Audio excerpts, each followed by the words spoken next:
Yuk lihat lagi ayat ini.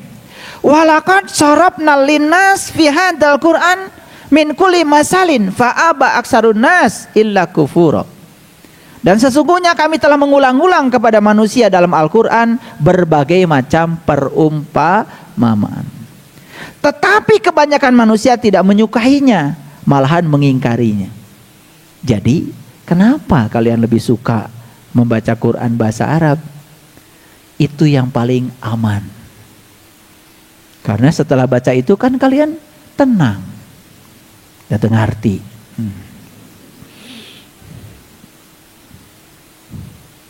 Betul. Tenang. Abdi mau pamiu tos tahajud dongi, terus ngawas Quran satu tuh. Tenang. Tiasa gitu ibu da abdi mau maca Quran teh jantung teh asa coplok. Tenang abdi mah alhamdulillah. Ngartos nu dibaca. Henteu. Matakan. Tenang teh da maneh mah teu ngarti. Teu ngarti saeutik-eutik acan. Kalau ngerti sedikit saja kan di sini mungkin jadi bergejolak. Coba. Dan sesungguhnya kami telah mengulang-ulang kepada manusia dalam Al-Quran itu berbagai macam perumpamaan. Tapi kebanyakan manusia tidak menyukainya, malahan mengingkarinya. Wah, buah urang yang tidak menyukai perumpamaan. Datang ngerti. Coba. Kemarin saya bahas tuh. Ada itu di kajian khusus. Kalian belum bisa masuk ke situ.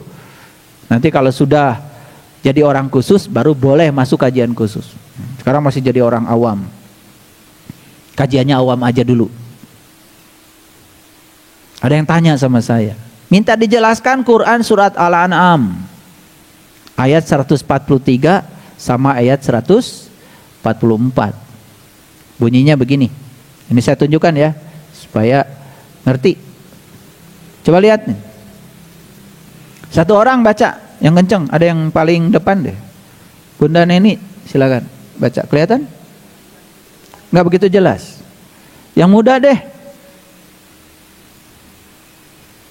Atau saya yang baca ya? Ya. Simak, dengarkan, mau saya baca. Yaitu 8 binatang yang berpasangan. Sepasang domba, sepasang kambing. Katakanlah, apakah 2 yang jantan yang diharamkan Allah atau 2 yang betina? Ataukah yang ada dalam kandungan 2 betinanya? Terangkanlah kepadaku dengan berdasarkan pengetahuan jika kamu memang orang-orang yang benar. Pusing? Pusing. Sok, rek kumaha? Tambah deui supaya tambah pusingna. Dan sepasang dari unta dan sepasang dari lembu. Katakanlah, apakah 2 yang jantan yang diharamkan atau 2 yang betina? Ataukah yang ada dalam kandungan 2 betinanya? Apakah kamu menyaksikan di waktu Allah menetapkan ini bagimu? Maka siapakah yang lebih zalim daripada orang-orang yang membuat dusta terhadap Allah untuk menyesatkan manusia tanpa pengetahuan? Sesungguhnya Allah tidak memberi petunjuk kepada orang-orang yang zalim. Pusing? Jika kieu Quran teh. Sok. Kakara bisa maca Quran isukna nyieun pasantren. Sarua pelajaran tadi ikro hiji nepi ka ikro 4. Cing mikir tuh mikir. Maraneh teh geus ngarti Quran. Geus ngarasakeun acan. Pusing enggak baca ini? Sekali lagi saya baca. Dan sepasang dari unta dan sepasang dari lembu. Apalagi kalau ada hajatan kan pasti dibacanya juga pakai puitis. Dan sepasang dari unta dan sepasang dari lembu. Katakanlah, apakah 2 yang jantan yang diharamkan atau 2 yang betina? Ataukah yang ada dalam kandungan 2 betinanya? Apakah kamu menyaksikan di waktu Allah menetapkan ini bagimu? Kan suka begitu kan kalau ada tilawah. Maka Siapakah yang lebih zalim daripada orang-orang yang buat-buat dusta terhadap Allah untuk menyesatkan manusia tanpa pengetahuan? Tamah liur kan? Tuh. Tapi karena upacara sudah selesai, apalagi lapar, ya, dibacakan ayat ini, tidak peduli isi Quran mah naon, nu penting mah nasi tumpeng. Dahareun loba. Beres ngaji teh apa ditanya? Tadi ngaji naon? Duka teuing. Nu apal teh ya tumpeng. Jeung sambal tarasi ya. Iya. Buktinya apa? Leungeun bau keneh. Eta lada ngaji. Pusing nggak baca ayat ini? Maaf ya, ini nggak bisa saya jelaskan di sini.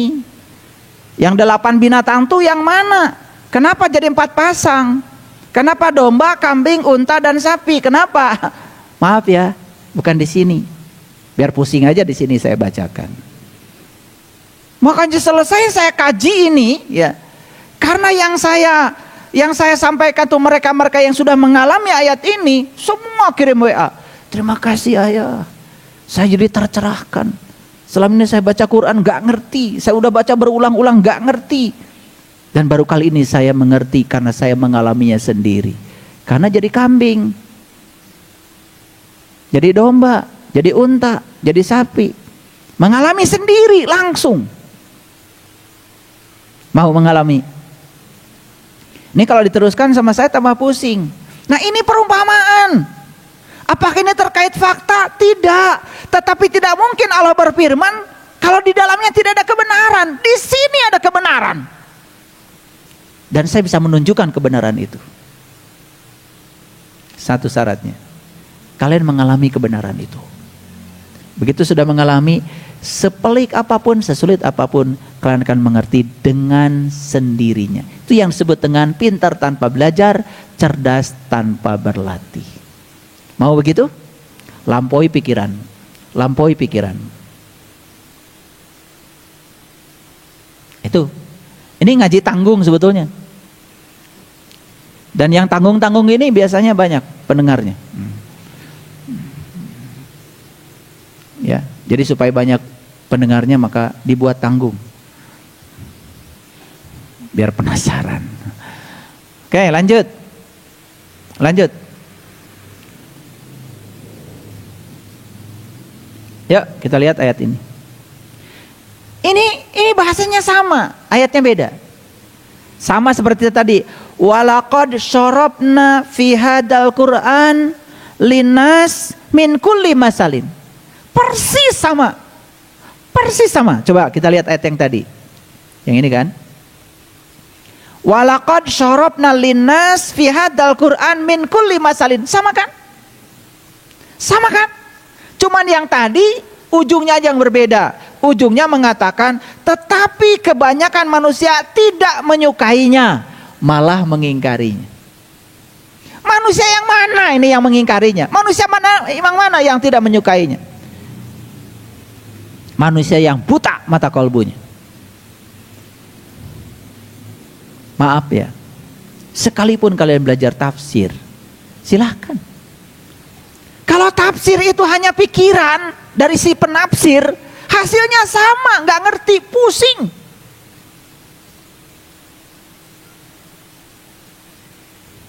Yuk sekarang baca lagi. Walaqad syarrafna linnasi fi hadzal Qur'an min kulli masalin. Fa'aba aksarun nas illa kufura. Itu ayat yang tadi. Sekarang kita lihat ayat yang baru lagi. Ini Quran surat Al-Kahfi, surat ke-18, ayat 54. Walaqad syarabna fi hadzal Qur'an linnasi min kulli masalin. Wa kanal insanu aksara syai'in jadala. Dan sesungguhnya kami telah mengulang-ulang bagi manusia dalam Al-Quran itu berbagai macam perumpamaan. Jadi di Quran itu perumpamaannya banyak. Sekali lagi tidak terkait dengan fakta, tapi terkait dengan kebenaran. Satu-satunya kalian akan memahami kalau kalian sudah sampai pada kebenaran itu. Siapa kebenaran? Al-haqqu mir rabbika fala takunanna minal mumtarin. Sampai saja dulu kepada Allah. Makanya Quran ini hanya akan dipahami untuk orang-orang yang sudah baligh. Tahu balig? Balig teh bahasa Sunda. Dari bahasa Arab, dari balago. Balago, balig. Balig itu artinya sampai. Jadi Quran ini akan dipahami oleh orang yang sudah balig. Tahu cirinya orang balig? Mimpi basah. Umur 7. Boro-boro umur 7, 70 tahun ke can baraleg. Mimpi basah mah nges. Tapi can balik. Makanya ya, kalau kita berbicara tentang tua, pasti bicara usia. Tapi kalau berbicara tentang kedewasaan, itu bicara karakter. Apakah semua yang tua usianya itu dewasa? Lihat karakternya. Kan resep kene mau mobilan. Nu lalaki, nu awewe resepna orok-orokan.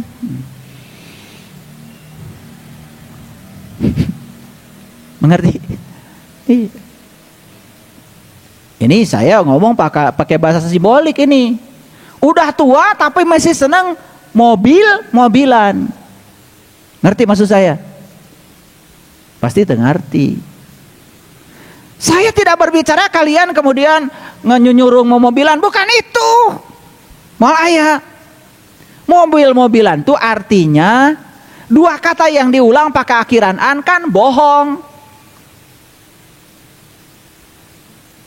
Geus kolot tapi resep mobil-mobilan, geus kolot tapi resep salat-salatan, sahadat-sahadatan, agama-agamaan. Loba nu kitu? Seueur atau loba? Atau loba pisan? Resep akhirat-akhiratan, surga-surgaan. Resep. Itu mun awewe resepna orokan. Awas, yang dimaksud bukan geus karolot mawa boneka. Ini bahasa simbolik dari saya. Tolong dipahami. Karena ini judulnya perumpamaan, jadi banyak sekali silokanya. Ayo kita baca lagi. Dan sesungguhnya kami telah mengulang-ulang bagi manusia dalam Al-Quran berbagai perumpamaan. Dan manusia adalah makhluk yang paling banyak membantah. Ini, lihat ayatnya. Wa kanal insanu aksaro syai'in jadala. Jadala tahu? Jadala tahu? Jadala tuh jidal tuh debat. Makanya orang yang buta berdebat dengan orang buta. Moal anggeus. Makanya kalau ketemu orang bodoh cukup sampaikan salam aja. Assalamualaikum. Gak usah berdebat. Capek debat jeung si eta mah. Jika nu bisa, jika nu apal, da loba apalanana, ngapalkeun imtihan ngaranna, ngalaman mah acan. Buku tentang kopi geus dibaca, buku tentang coklat geus dibaca, buku tentang paria geus maca si eta mah. Tapi can dahar kopi, can dahar coklat, can dahar paria. Banyak yang kayak gitu. Banyak apa loba? Makanya di Quran dikatakan wa may yatabi'u aksarahum illa dzon. Kebanyakan manusia belajar sesuatu dzon, hanya sakwa sangka. Cek yang cenah. Munus ngobrolkeun surga si eta mah. Jika nu geus balik ti ditu. Curcor cenah di surga cai. Jeruk ke di ditu mah cenah. Dipetik aya deui. Dipetik aya deui. Iraha kang ti ditu acan. Lucu na teh loba nu percaya ka si eta. Da di Quran mah aya surga. Silahkan cari. Saya kasih 2 miliar atau 10 triliun deh sama saya. Duitna ge can aya. Perumpamaan ya mah. Umpama duitna aya. Dan judulnya perumpamaan. Di Quran mah teu aya surga. Di Quran mah ayana jannah. Sok teangan Quran aya surga? Teu aya. Di Quran mah teu aya neraka, aya ge nar. Beda bahasana ge. Swarga loka, naraloka. Asli tong bahasa Nusantara. Karena kita tidak ngaji itu, udah stop dulu ya. Nanti kita bicara bab khusus swarga loka, neraka, naraloka. Nanti ada bab khusus. Ulangi lagi. Siapa yang paling banyak membantah? Siapa? Sirem, gajah, siapa? Manusia. Wakanal insan aksaro dari kasiro. Kasiro itu kebalikan dari kolil. Mun kolil mah 1%, kasiro mah 88%. Jadi manusia anu ngabantah karena perumpamaan teh 88%. Supaya ngerti bahasa Arabna ya. Dijelaskan rada eces. Aksaro dari kasiro. Kasiro kebalikannya kolil. Kolil mah sebagian kecil, kasiro mah sebagian besar. Jadi sebagian besar manusia itu membantah perumpamaan. Ayo jawab pertanyaan saya. Kenapa membantah? Karena tidak mengalami. Jadi kalau begitu manusia yang mengalami berapa banyak? Nih ya, seumpama saya punya uang 100 triliun. Ini ada berapa orang di masjid ini? Saya bagi satu orang 1 triliun. Seumpama saya punya uang 100 triliun. Mau? Mau? Saya punya uang nih 100 ribu. Saya mau bagi satu orang 1.000. Mana yang dipilih? 100.000 nyata atau 100 triliun tidak nyata?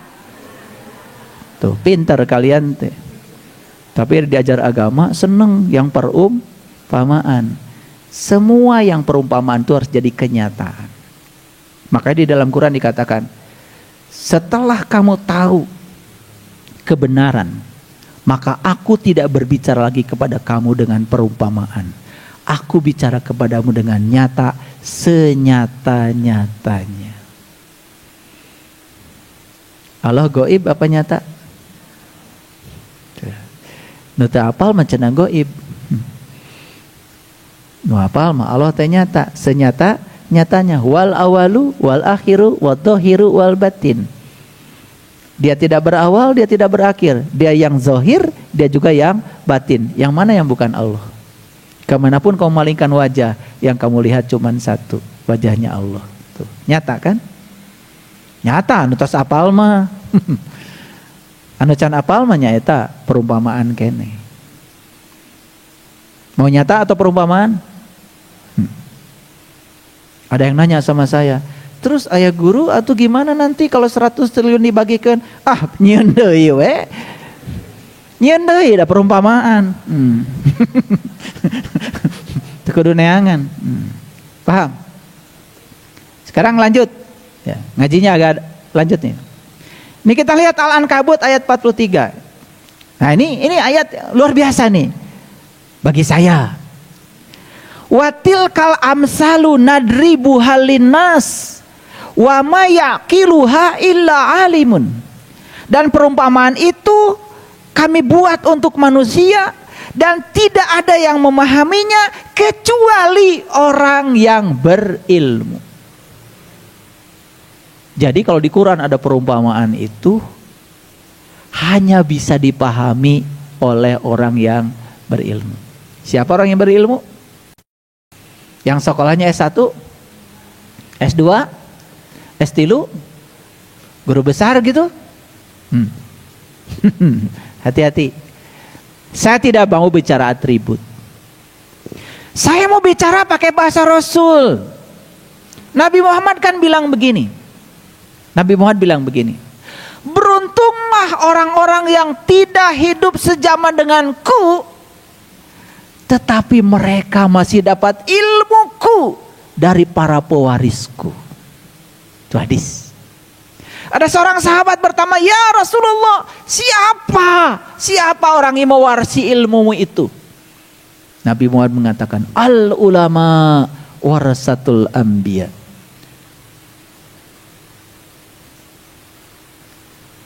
Jadi yang mewarisi ilmunya Nabi itu ulama. Jadi siapa ulama? Yang mewarisi ilmunya Nabi. Sekarang kita tanya ilmunya Nabi itu apa? Nabi cuma mengatakan, awwaluddin ma'rifatullahi ta'ala wa rasulih. Awalnya beragama adalah mengenal Allah dan Rasul. Jadi ilmunya Nabi itu cuma satu, yaitu ma'rifatullah. Makanya dalam sebuah hadis beliau mengatakan, ma'rifat adalah modalku, akal, pikiran, sumber agamaku. Siapa yang sudah mendapatkan terang ma'rifat di dalam kolbunya, maka akal, pikiran akan menjadi sumber agamanya. Jadi ilmunya Nabi itu yang awal cuma satu, yaitu ilmu untuk mengenal jati diri kita sendiri. Jadi siapa yang disebut dengan ulama oleh Nabi? Mereka yang mewarisi ilmunya Nabi, yang bisa mengantarkan kepada kita bagaimana untuk mengalami pengalamannya para nabi, para rasul. Buat apa cerita Ibrahim bertemu Tuhan? Lebih bagus kita menjadi Ibrahim. Buat apa cerita Musa bertemu Tuhan? Lebih bagus kita menjadi Musa. Buat apa cerita Yunus ditelan ikan? Kapan kamu mau ditelan ikannya? Jadi Yunus deh. Biar kamu bisa mengalami la ilaha illa anta. Biar bisa mengalami pengalaman itu, ditelan ikan tapi doanya la ilaha illa anta. Ditelan ikan malah doanya la ilaha illa anta. Luar biasa. Ikan apa? Itu perumpamaan. Kalian pergi ke Mekah, ke Arab sana. Oh, di sini nih tempatnya ibu bapak dulu Nabi Yunus ditelan ikan paus. Percaya. Di sini bapak ibu dulu Nabi Musa, wah, dikejar Firaun, kemudian Nabi Musa membelah laut dengan tongkatnya. Selesai saya dengar cerita bohong itu, ada yang tasbih tongkat Musa, tasbih tongkat Musa. Ada di Mekah manu dagang. Bohong teh kacida pisan. Cenah tongkat Musa anu dipake belah laut teh geus jadi tasbih. Dibareuli tah maraneh mah.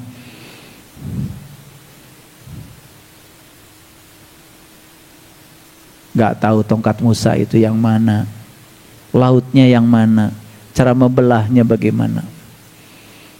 Yang Fir'aun tuh yang mana? Kan Fir'aun itu yang suka membunuh anak laki-laki, membiarkan hidup anak perempuan. Itu kata Quran. Mana anak laki-laki? Jiwa kita, ruh kita. Mana anak perempuan? Jasmani kita.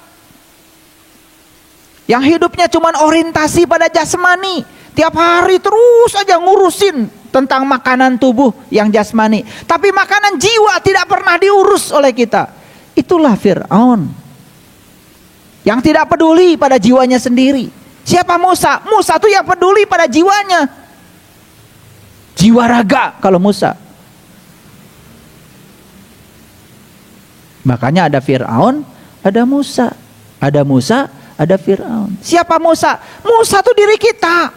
Fir'aun juga bisa diri kita. Di sini saat ini sekarang. Bukan soal sejarah. Ada lagi. Musa, Fir'aun. Disingkat jadi Musafir. Jadi siapa Musafir itu? Itu tuh Fir'aun yang sedang hijrah. Ingin jadi Musa. Kakara setengah. Disebutnya Musafir kan gitu. Makanya orang sedang musafir disebutnya sedang safar, berarti sedang melakukan perjalanan itu. Bagus daripada 100% Fir'aun. Kan kalau musafir berarti sudah setengah Fir'aunnya toh, udah setengah Musa. Bagus itu. Saya doakan ya, kalian Setidak-tidaknya sudah setengah Musa udah bagus. Udah bagus itu. Daripada 100% Fir'aun. Ngerti sekarang? Jadi orang seperti apa yang mau kita cari? Karena Quran mengatakan watilkal amsalu nadribu halinas, dan perumpamaan ini kami buat untuk manusia, tidak ada yang mengetahuinya kecuali orang yang berilmu. Siapa yang berilmu itu? Yang mewarisi ilmunya para nabi. Ilmu apa? Ilmu untuk mengenal jati diri. Siapapun yang mewarisi ilmu itu, cari, tanya orang itu. Jika perlu mengemis pada orang itu, mengemis. Orang itu mahal, sulit dicari.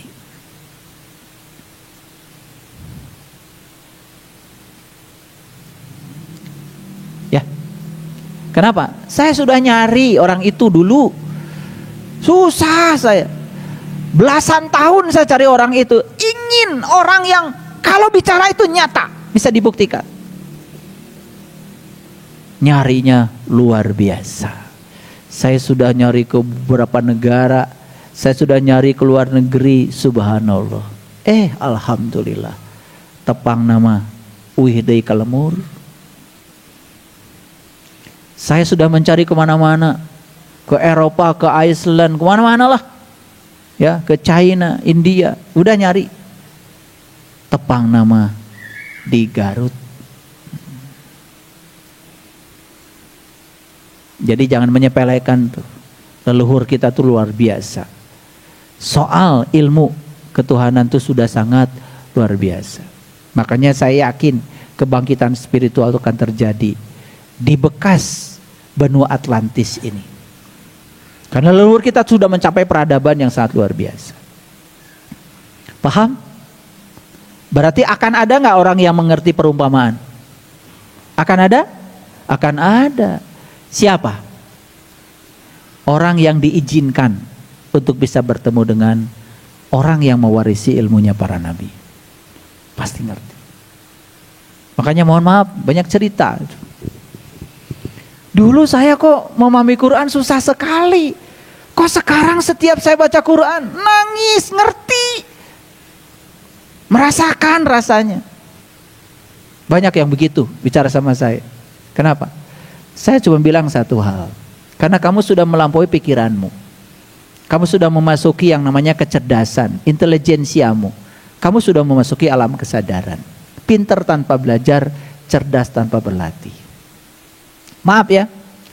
Ada salah satu seseorang nih, dia alumni dari sebuah universitas terkenal di dunia. 15 tahun dia belajar tentang ilmu tafsir.